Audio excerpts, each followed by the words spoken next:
कृपा सिंधु नररूप मामोहतम कुंज जासु बचन रविकर्णिका धन्य धन्य सद्गुरु सुखद महिमा कही न जाए जो कछु कहो तुम्हारी कृपा मोते कछु न बसाए। आदरणीय साधु समाज, सत्संग प्रेमी सदात्माओं, माताओं तथा भक्ति बंधुगण,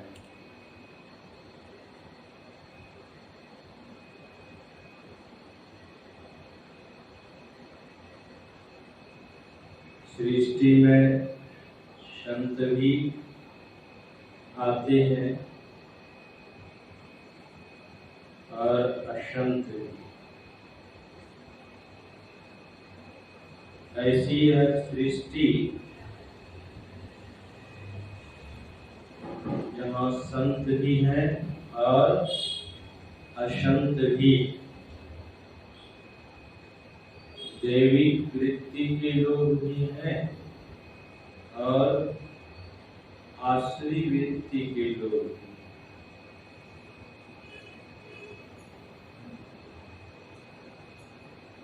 वेशभूषा से पता नहीं लगता है,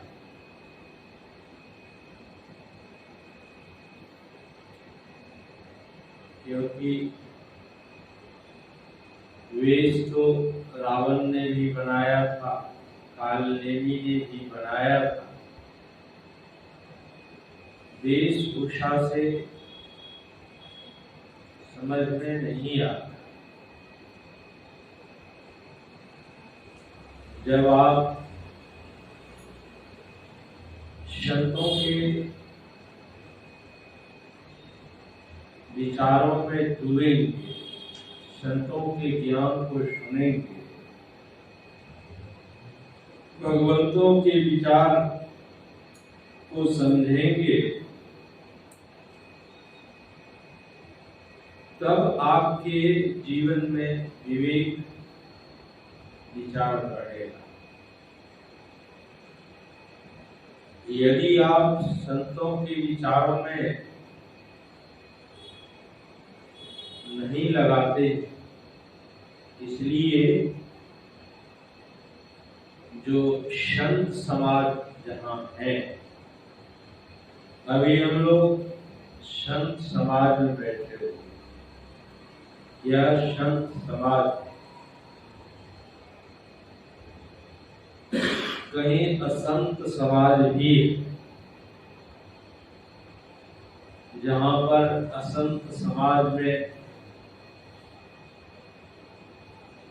खान पान, रहन सहन, बोल चाल, आपस में ईर्ष्या द्वेष इतना बढ़ा हुआ होता है। जब वहाँ आप असंत समाज में जाएंगे, आपकी मनोवृत्ति खराब हो जाएगी। आपका जो कल्याण होना चाहिए, आपका जो जीवन जिधर जाना चाहिए वह नहीं जा पाए। इसलिए संतों का ख्याल है कि जो आसुरी संप्रदाय के लोग साधना वह भी करते, जो आसुरी संप्रदाय के लोग हैं, यानी राक्षसी स्वभाव के लोग हैं, वह भी साधना करते। और जो दैवी संपदा के लोग हैं वह भी साधना करते हैं। दोनों की साधना और दोनों साधना करके शक्ति को प्राप्त करते। जैसे दृष्टांत में हम देख सकते हैं, रावण का पुत्र मेघनाद, वह क्या देवी संपदा के लोग थे? वह तो आसुरी वृत्ति के, राक्षसी वृत्ति। कैसी साधना थी मेघनाद, कैसी शक्ति प्राप्त किए हुआ था मेघनाद। ऐसी रिद्धि सिद्धि थी मेघनाद को कि आकाश में उड़ जाते थे, अदृश्य हो जाते थे और कितने रूप बना लेते थे, अनेकों रूप बना लेते थे। लेकिन क्या उसका कल्याण हुआ? इसीलिए संतों का ख्याल है, महापुरुषों का विचार है कि संतों के जो समाज, संत के समाज में आप बैठेंगे, उठेंगे, संतों के विचार को सुनेंगे, तभी आपका कल्याण। मंगलमय संत समाजों जो जग जंगम तीर्थ राज, जो संतों का समाज है, आनंद और कल्याण करते हैं। आनंद कैसा आनंद देता है? वह आनंद जो कभी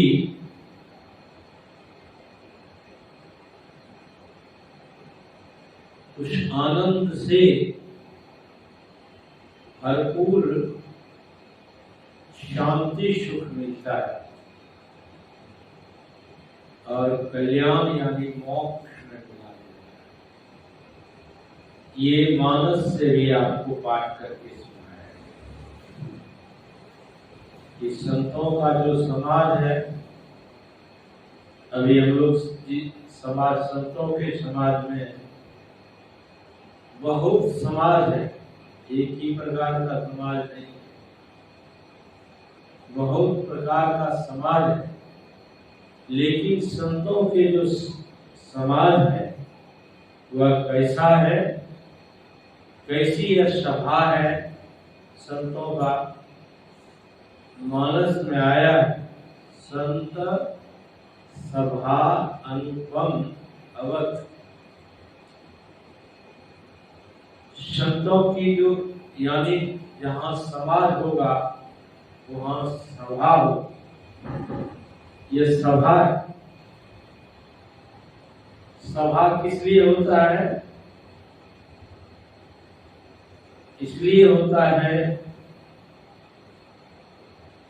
अब मान लीजिए दिल्ली में भी सभा लगता है, वहाँ बहुत सारे नेता लोग बैठते, आपस में विचार करते कि हमारा देश किस तरह से सुखी संपन्न रहे, कौन कौन कार्य करना चाहिए। तो जो भारत की राजधानी दिल्ली है, वहाँ पर जितने भी समाज सेवी लोग हैं बैठ करके निर्णय करते कि हम, हमारा समाज, हमारा देश कैसे सुखी हो, संपन्न हो हर तरह से, और प्रत्येक राज्य में भी यह बना हुआ है कि वहां भी नेता लोग बैठकर अपने अपने राज्य को सुखी संपन्न बनाने का ख्याल करें।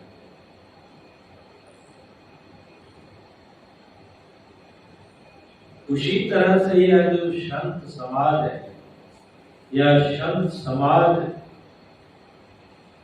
में जीव को कैसे आनंद मिलेगा, इसका कल्याण कैसे होगा, इसी का ज्ञान दिया जाता है, इसी का ख्याल कराया जाता है। संसार का जो आनंद है, तन सुख है, मन सुख है, इंद्रिय सुख है, आनंद तो है। तन सुख में आनंद है, मन सुख में भी आनंद है, इंद्रियों के सुख में आनंद है, लेकिन यह आनंद पूरा है, क्षणिक है।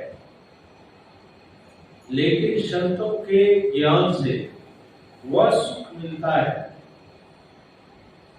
क्षणिक नहीं, शाश्वत सुख की प्राप्ति होती। फिर उसको दुख का मुख नहीं देखना पड़ता है। इसलिए यह जो संतों का समाज है, कैसा है, यह कैसी सभा है, तो मानस में गोस्वामी जी संत सभा अनुपम अवध, कैसा अवध है? अवध में भगवान श्री राम का प्रादुर्भाव हुआ, आए थे। भगवान श्री राम का बालावस्था, किशोरावस्था, युवावस्था और कितने कार्यकलाप भगवान श्री राम ने किया, फिर साकेत हो गए। लेकिन वह अयोध्या फैजाबाद जिला में पड़ता है। लेकिन गोस्वामी जी मानस में वह अवध है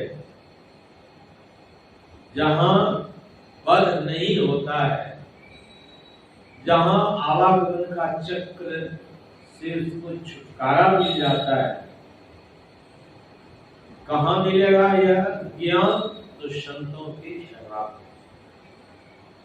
तो संत सभा अनुपम अवध है, जिसकी उपमा कोई दे नहीं सकता है। उस अवध, वह अवध कहाँ है?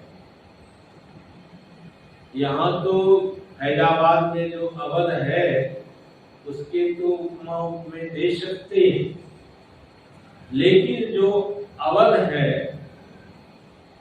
वह अवध संतों की जो सभा है, यही संतों की सभा को ही अवध कहते हैं। यहाँ वह ज्ञान सुनाया जाता है, समझाया जाता है कि अभी आप सुन रहे थे नरेशानंद जी से कि जहां से आना नहीं होता है, वह जो देश है, वह देश संत कबीर साहब ने कहा है, कहूं कुछ देश की बतियां, जहां नहीं हो दिन रतियां, नहीं रवि चंद्र वो तारा, नहीं उजियार दिया, नहीं तहां पवन वो पानी, गए वह देश वहां गम काल की नाही, नहीं तहां धूप वो छाई, न जोगी जोग से ध्यावे, न तपसी देह जरवा, सहज में ध्यान से पावे, सुरत का खेल जिया। सुहंगम ये अवध की बात, जहां यह जीव का घर है,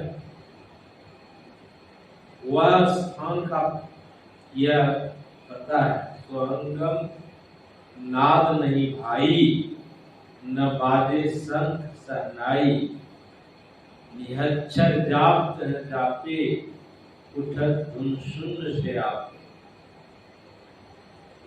मंदिर में दीप बहुबारी, नयन बिनु भई यारी, कबीरा देश है नियारा, लखे कोई राम का प्यारा, कोई नाम का प्यारा है।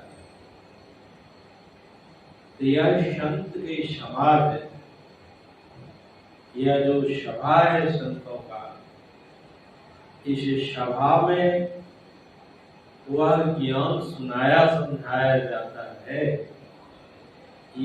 यह जीव उस पीर में, परमात्मा में एक में, इसीलिए एक संतों ने बड़ा अच्छा कहा, जिन पाया तिन पाया है,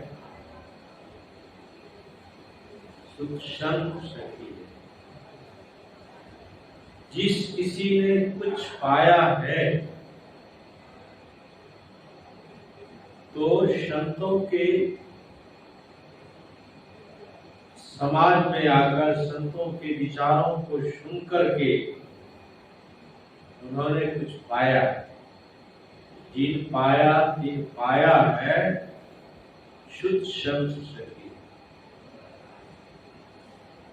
एक कथा में पढ़ रहा था, धन्ना जाट था, बड़ा अच्छा लगा।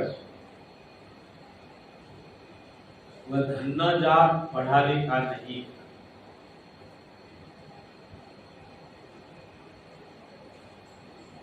कृषक का काम करते थे। कोई सज्जन शालिग्राम उनके सामने में शालिग्राम स्नान किया और शालिग्राम की बहुत बढ़िया से शालिग्राम को रखा और उसकी पूजा करने लग गया। जो पूजा की, पूजा करने लग गया तो वह धन्ना जो है वहां पहुंचता है। जब उसका पूजा समय बहुत देर तक धन्ना देखता रहा कि शालिग्राम का ही पूजा कर रहा है, बहुत देर तक उन्होंने पूजा किया। तो धन्ना ने पूछा कि महाराज आप क्या कर रहे हैं? बोले भगवान को भोग लगा रहे थे, भगवान का दर्शन कर रहे थे। बोले ये भगवान है क्या? जो शालिग्राम है ये क्या भगवान है? बोले हाँ जी ये भगवान है।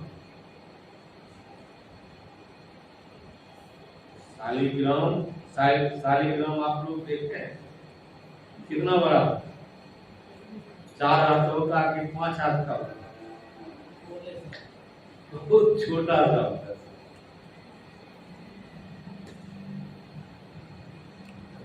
उसी को रख करके वह भोग लगा रहा था, पूजा कर रहा था बहुत देर से। तो धन्ना ने कहा कि क्या कर रहे थे? तो इसको इसका भगवान का भोग लगा रहे थे और इससे भगवान का दर्शन करना किया जाता है एवं प्रकार। तो धन्ना पढ़ा लिखा तो नहीं था, कहा महाराज हमको यह शालिग्राम दे दीजिए। नहीं हमको शालिग्राम नहीं। कहा कि नहीं महाराज दे दीजिए। रोने धोने लग गया धन्ना, पूरा रोने धोने लग गया। महाराज आपको देना ही पड़ेगा, हम भी भगवान का दर्शन करेंगे, भगवान से बात करेंगे, भगवान को भोग लगाएंगे। तो ऐसी धन्ना का कथा में आया, कितना भाव भक्ति है, प्रेम। तो जो सज्जन थे उन्होंने वह शालिग्राम को तो अपने झोले में रख दिया और एक काला पत्थर ला करके कहा ये यही शालिग्राम। वह धन्ना उस शालिग्राम समझ करके बैठ गया, पूजा करने लग गया, भोग लगाने का रोटी बनाकर सामने रख दिया। अब वहां एक रोज हो गया, खा ही नहीं रहा है। उनको पता है कि भगवान प्रसाद लेके तभी तो मैं भी खाऊंगा। वो एवं प्रकार से 2-3 दिन हो गया, धन्ना खा ही नहीं रहा। जब तक भगवान खाएंगे नहीं तब तक हम खाऊंगा। भगवान को हो गया कि क्योंकि भक्त के बस भगवान होते हैं, भगवान वहां प्रकट होते हैं। जो भोग लगाए हुए थे धन्ना ने सब रोटी खाने लग गया। तो धन्ना ने कहा कि महाराज आप भी कमाल हैं, इतने दिन से मैं भूखा हूँ, सब आप ही खाते चले जा रहे हैं, मेरे लिए भी तो रहने दीजिए। अब देखिए पढ़ा लिखा नहीं है, श्रद्धा है, प्रेम है। और वो जो शालिग्राम की पूजा कर रहे थे उसको मिला या ना मिला पता नहीं, लेकिन धन्ना को भगवान का दर्शन हुआ, दर्शन हुआ, बातचीत हुई। क्यों? इसलिए कि उनके अंदर में वह प्रेम भक्ति है, मिलन की चाह है। तो यही कहने का आशय है कि धन्ना जब अब रोज भोग लगाने लग गए, भगवान वहां आने लग गए, इसकी सेवा। एक पत्थर है और उसकी श्रद्धा पूर्वक प्रेम पूर्वक करने लग गया तो भगवान वहां प्रकट हो,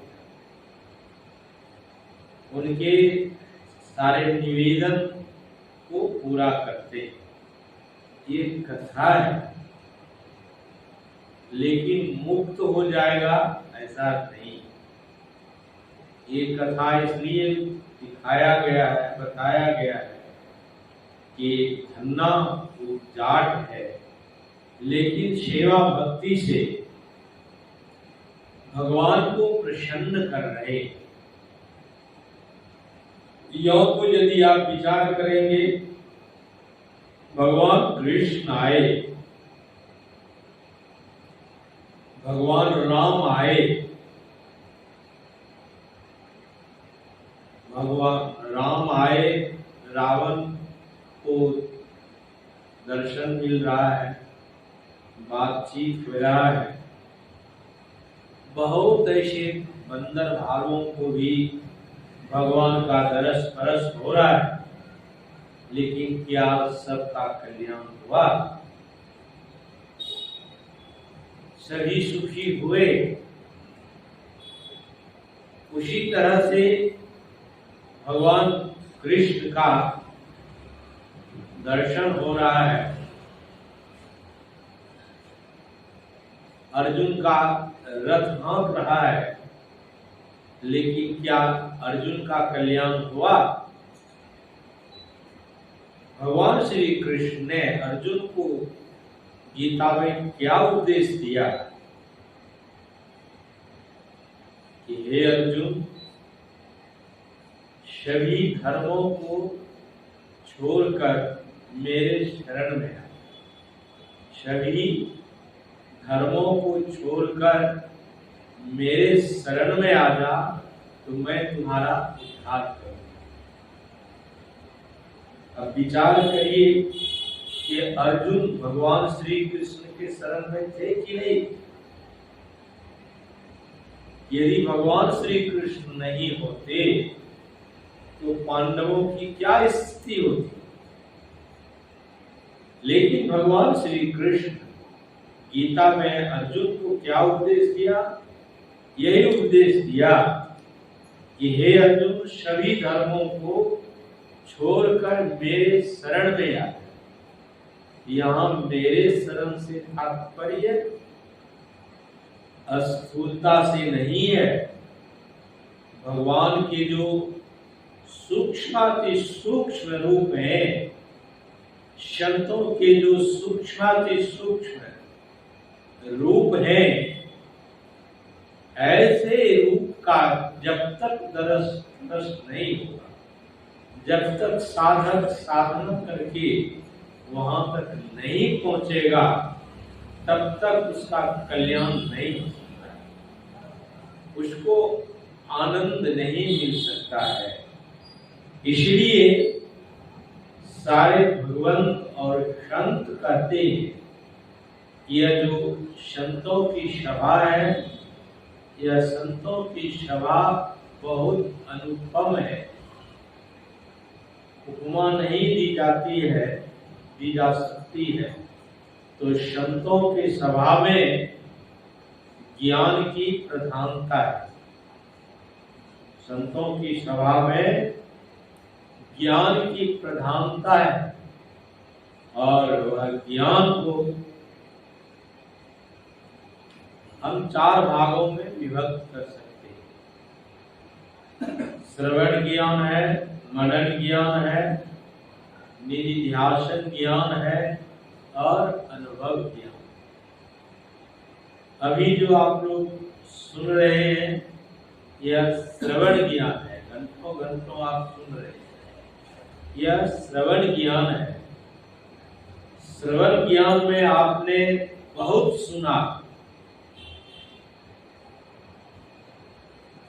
बहुत सुनते रहते हैं, लेकिन श्रवण ज्ञान में मनन किया क्या? मनन वही उसी को किया जाता है कि श्रवण ज्ञान में बहुत सुना, वास्तविकता जो आपने श्रवण ज्ञान में वास्तविकता है उसको धारण किया, इसलिए उसका नाम क्या हो गया? मनन ज्ञान। इतना जो आप सुनाया जा रहा है कि जो संतों का सभा है, संतों का जो समाज है, वह क्या है? चलता फिरता तीर्थ राज। यह तीर्थ राज, अभी आप लोग तीर्थ राज में बैठे प्रयाग में, यह समाज चलता फिरता तीर्थ राज है। आज यहाँ यह सत्संग है तो कहीं और जगह अन्यत्र सत्संग होता है। इसमें श्रवण ज्ञान सुनाया जाता है। कहीं श्रीमद् भागवत महापुराण की कथा, कहीं पर रामायण की कथा, कहीं गीता की, कहीं और तरह की कथा हुआ करता है। लेकिन सुनते हैं, श्रवण करते हैं, मनन नहीं कर पाते हैं कि इतना ज्ञान जो सुनाया समझाया गया, इसमें वास्तविकता क्या हो। इसलिए संत कबीर साहब ने कहा, पोथी परी परी जग मुआ, पंडित भयानक को, ढाई अक्षर प्रेम का पढ़े सो पंडित को। पोथा पोथी पढ़ते पढ़ते चला जा रहा है, पंडित कोई नहीं बना।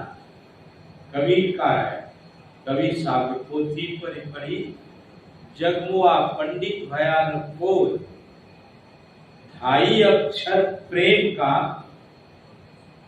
पढ़े सो पंडित हो। ढाई अक्षर क्या है?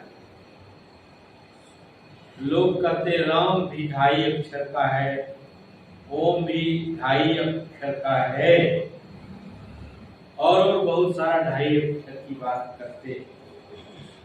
मंत्र तो बहुत है, असंख्य मंत्र है, सभी 2.5 अक्षर का ही है ऐसा नहीं कहा। लेकिन इस पर यदि आप पढ़े लिखे लोग हैं तो विचार करेंगे, एक यजुराम कहेंगे, र उसमें आकार है, म है, यह अक्षर है, क्या है कि क्षर है, यह अक्षर नहीं है, यह क्षर। क्षर कहते हैं विनाश, जो नहीं रहने वाला है, और जो अक्षर है उसका विनाश नहीं होता है। तो 2.5 अक्षर जो है वह 2.5 अक्षर क्या है, वह उसको हम किस रूप में देखें, वह सार शब्द के रूप में हम उसको देखें। तो 2.5 अक्षर प्रेम का, उसमें प्रेम जुड़ा हुआ है, पढ़े सो पंडित को, वही वास्तविक में पंडित। इसलिए संतों ने कहा है कि यहाँ समझना जरूरी है। इस संत समाज में आप आएंगे तो मैं ये सुना रहा था कि श्रवण अभी आप कर रहे हैं, मनन क्या होगा, वह 2.5 अक्षर जो है प्रेम का, यानी मंत्र भी 2.5 अक्षर का है। यानी मंत्र भी जो आप लोगों को, या जो कोई मंत्र लिए, वह मंत्र भी ऐसा मंत्र है, उसको प्रेम पूर्वक से उस मंत्र का आह्वान करेंगे, जप करेंगे, तो आपको प्रभु से एक न एक दिन एक में करा देंगे। तो संतों के यहाँ क्या है कि श्रवण किया, बहुत सुने, मनन किया, मनन में जब साधना की बात पढ़ाया, सत्संग में सुनाया, समझाया, और मनन ज्ञान के बाद निधिध्यासन ज्ञान होता है, जो आपको जप करने के लिए, मानस ध्यान करने के लिए, दृष्टि योग करने के लिए बताया गया। इसको क्या करना है, निधिध्यासन करना है, यानी आप अपने अंदर में इनको देखना है। जब आप अच्छी तरह से प्रेम पूर्वक, श्रद्धा पूर्वक से साधना करने लग जाएंगे, तब आपको कौन ज्ञान होगा, अंतिम में अनुभव ज्ञान होगा। में ही जो अनुभव ज्ञान हो, अनुमान क्या करे, तो वह अनुभव ज्ञान मिलेगा।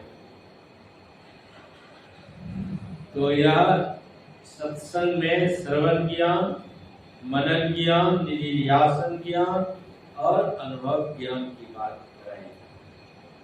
अनुभव ज्ञान वह सर्वोपरि ज्ञान है, सबको करना चाहिए, इसको कभी नहीं भूलना चाहिए। तो संतों के समाज में ये अनुभव ज्ञान का ज्ञान बहुत जरूरी है। यूं तो संतों के समाज में, संतों की सभा में संतों ने कहा कि जिन पाया तिन पाया है सत्संग शक्ति। जिस किसी ने कुछ पाया, महापुरुष लोग समझाते हैं, संसार में अब देखिए,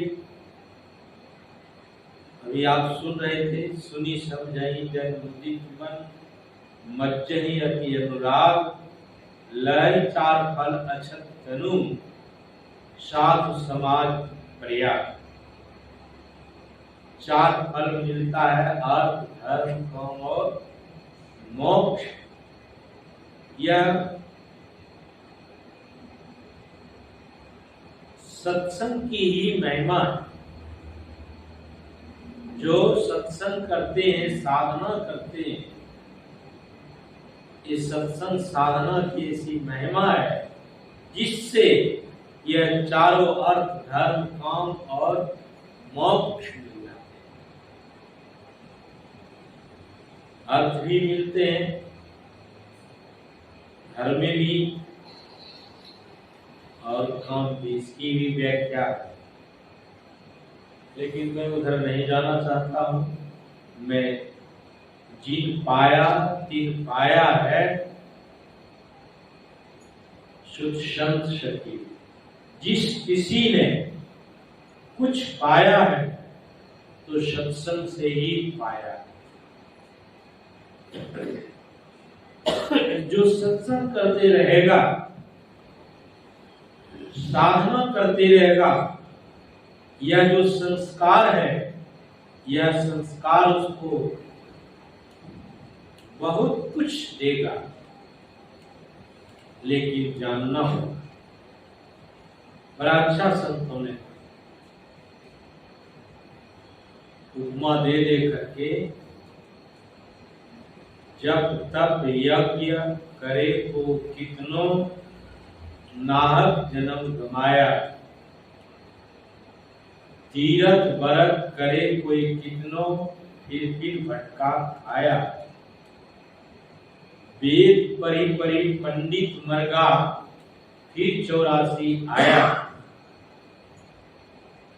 पलटू दास बात है सहज, संतन भेद बताया। जो संतों ने भेद बताया है, रहस्य ज्ञान बताया है साधना करने, यदि इसको आप नहीं करते हैं तो पलटू साहब कहते हैं, जब तप यज्ञ करे को कितनो। जब कौन जब कर रहा था? आप लीजिए, हिरण्याकश्यपु ने जब किया, ओम ब्रह्मणाय नमः का जप करता। कौन था? हिरण्याकश्यपु। कैसा जप किया था हिरण्याकश्यपु ने? उनके शरीर पर वृक्ष जमाया। हिरण्याकश्यपु ने कितना जप किया, उसके शरीर पर शरीर के जितने मात्र हड्डी दिखाई पड़ता। अब हिरण्याकश्यपु ने कितना जप किया,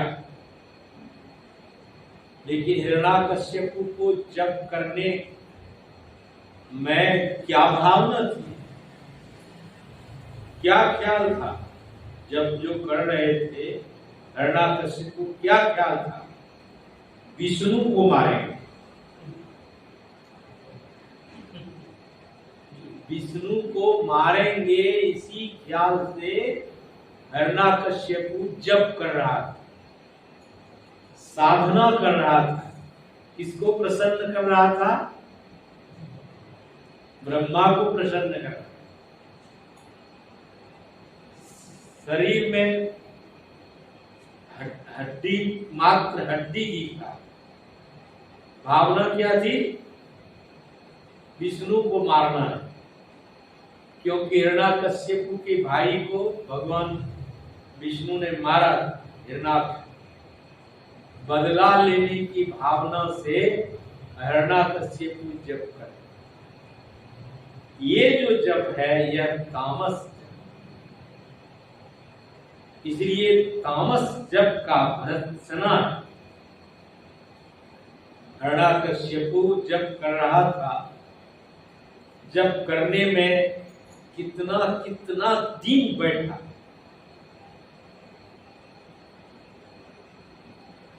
इसकी जो हिरण्याकश्यपु की भावना विष्णु को मारने के लिए भगवान ब्रह्मा को प्रसन्न करने में लगा। आप जानते हैं कि हिरण्यकशिपु ने जब भगवान विष्णु को प्रसन्न कर लिया, वरदान में क्या मांग लिया? हम मरे ही नहीं। हे ब्रह्मा जी को प्रसन्न करके कहा कि हम मरे ही नहीं, मरना तो है ही। ब्रह्मा जी ने कहा नहीं, मरना तो है ही, प्राकांतर रूप से।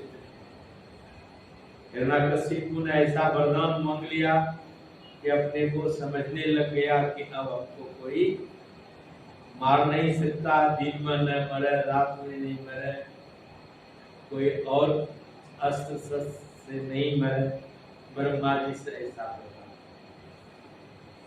कोई जीव जंतु से नहीं मरे, एवं प्रकार से।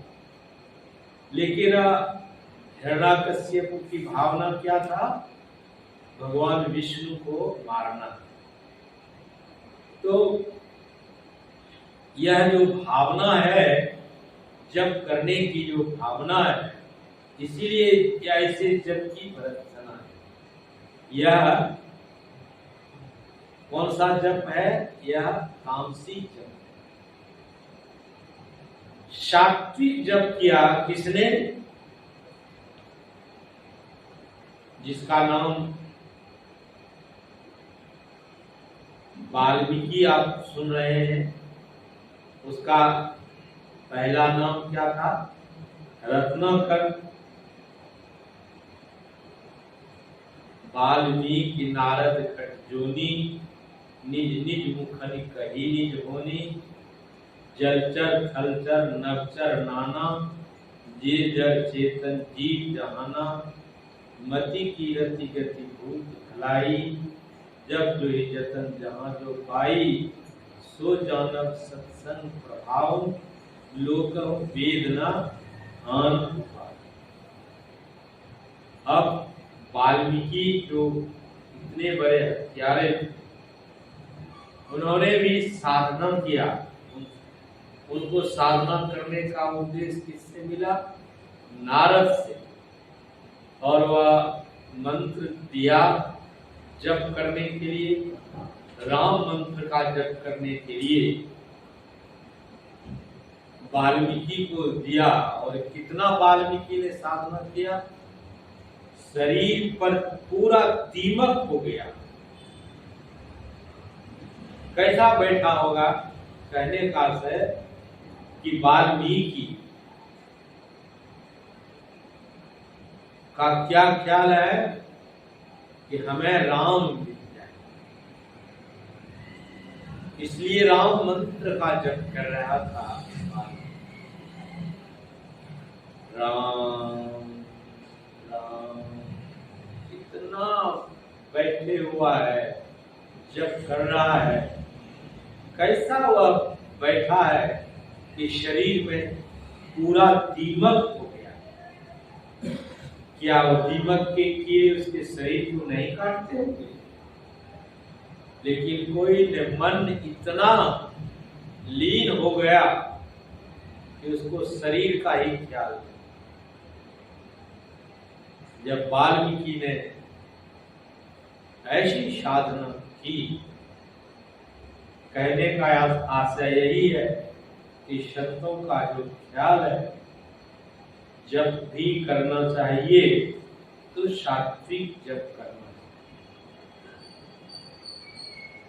उसी तरह से तप भी करना चाहिए तो सात्विक तप करना चाहिए। यज्ञ भी सात्विक, तामस जब तप करेंगे तो आप नरक में चले जाएंगे, आपका जीवन बर्बाद हो। इसलिए तीर्थ व्रत करे खूब तीर्थ व्रत करेगा। कभी बद्रीनाथ, कभी केदारनाथ, कभी और सब जगहों में। लेकिन संतों का जो रहस्य है, मर्म है, उस रहस्य मर्म को यदि जानता है तो वह तीर्थों में जाकर के भी वह सात्विक जप यज्ञ करेगा तो उनका कल्याण। नहीं अज्ञान है, संतों की ज्ञान नहीं है, तो उसका ही ऐसा ही नाश करो। तो पोथी परी परी जगुआ, पंडित भयानक सुनाए। ये पट्टू साहब यही कहते हैं कि वेद परी परी पंडित मर गया, फिर 84 आया, उसको 84 में आना ही पड़ेगा। इसलिए जी पाया तीन पाया है सत्संग। तो संतों के संग में, सत्संग में आइए।